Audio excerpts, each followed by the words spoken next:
वरराजा आणि वधूराणीचा विवाह मंचावरती शुभागमन झालेला आहे। ज्या सन्माननीय मान्यवरांचा या ठिकाणी मी नामोल्लेख करणार आहे ते मान्यवर विवाह मंचावरून चिरंजीवी सौभाग्य सकलकांक्षिणी मयुरी आणि चिरंजीवी यशोधन यांना शब्दसुमनांनी शुभाशीर्वाद व्यक्त करणार आहेत।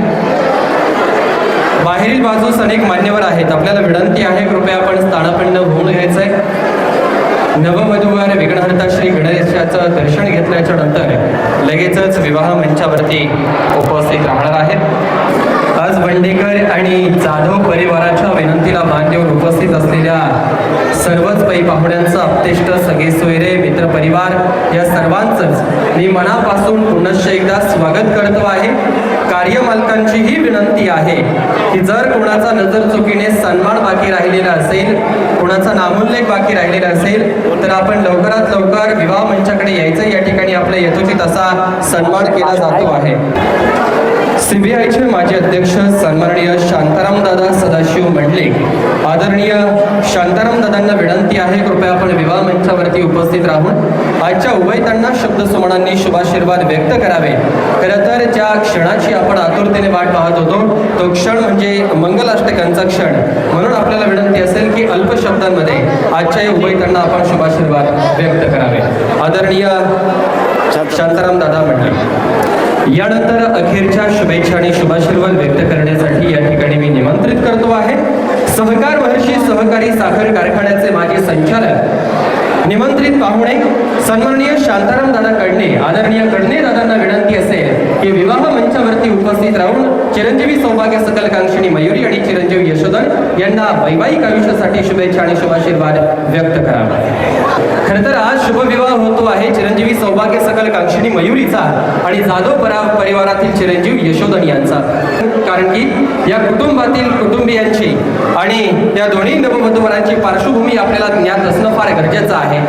आज वंडेकर परिवारातील चिरंजीवी सौभाग्य सकलकांक्षिणी मयुरी ही सुनबाई होऊन जाधव परिवारामध्ये जाणार आहे। चिरंजीवी मयुरीची मातोश्री खरं तर यांच्या रक्तामध्येच प्रतिनिधित्व करणं आहे, त्यामुळे मयुरी देखील जाधव परिवारामध्ये सुनबाई म्हणून अतिशय उत्तम पद्धतीने कार्य करणार आहे।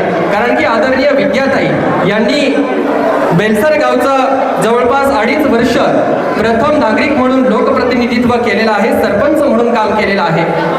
मयुरीचे वडील आदरणीय शरद दादा वंडेकर यांनी देखील काळ्या आईची सेवा करून हिरवा सोनं पिकवलं। मी जवळून पाहत होतो की आपल्या मुलीच्या लग्नाची चिंता या दोन्हीही माता पित्यांना लागलेली होती, चांगल्या वरराजाच्या शोधामध्ये होते आणि अखेर तो योग जुळून आला आणि जाधव परिवारामध्ये चिरंजीव यशोधनच्या साथीनं ही कन्या आता जाणार आहे।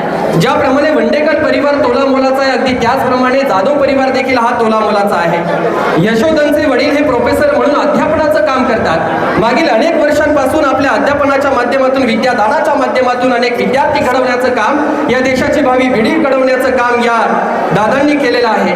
आणि मातोश्री गृहिणी म्हणून काम करतायत, आपल्या कुटुंबाचा सांभाळ कसा करावा, उदरनिर्वाह कसा करावा आणि कुटुंब कसं जोपासावं याचं उत्तम उदाहरण आमच्या उज्ज्वलाताईंकडे पाहिल्यानंतर लक्षात येतं। मी अधिकचं काही बोलणार नाही, मला जास्त काही जाण नाही, तेवढं मी मोठा देखील नाही, परंतु शेवटी एवढंच सांगेल की रात्रीचे 12-12 वाजेपर्यंत घरी आलो नाही तरी चालेल अशी भावना कालपर्यंत यशोधनच्या मनामध्ये असू शकेल, परंतु इथून पुढच्या काळामध्ये लग्नाच्या नंतर वेळेतच घरी यावं लागणार आहे। मयुरीला स्वयंपाकाचा कंटाळा आल्याच्या नंतर आई आहे ना असं म्हणून ती किचनकडे कानाडोळा करू शकत असेल, परंतु आपल्या पतिरायासाठी आणि आपल्या सासू सासऱ्यांसाठी तिला आपल्या किचनमध्ये लक्ष द्यावंच लागणार आहे। खरं तर कालपर्यंत या दोघांचंही ध्येय वेगवेगळं होतं, परंतु इथून पुढे या विवाहाच्या नंतर दोघांची ध्येय ही एक होणार आहे। कालपर्यंत दोघांचे मार्ग हे वेगवेगळे होते, परंतु इथून पुढे या दोघांचेही मार्ग हे एक असणार आहेत। कालपर्यंत कुणाला काय वाटेल या गोष्टीची तमा न बाळगता आपल्याला वाटेल तो निर्णय हे घेऊ शकत होते, परंतु आपल्या निर्णयानं इतरांना काय वाटेल या गोष्टीची जाणीव ठेवून हे दोघंही निर्णय घेऊ शकणार आहेत। खरं तर कालपर्यंत कुणाला काय हवं किंवा कुणाला काय नको याची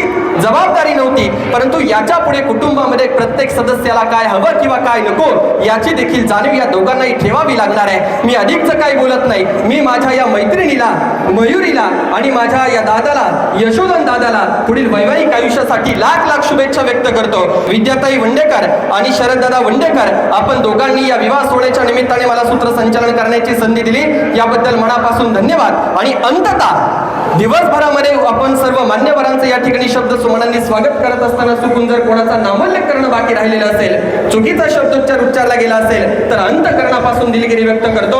आपण देखील वडीलधारे बांधव आहात, मला माफ करायला असा आशावाद व्यक्त करतो आणि जोशी गुरुजींना विनंती करतो की आपण मंगलाष्टकांना सुरुवात करावी.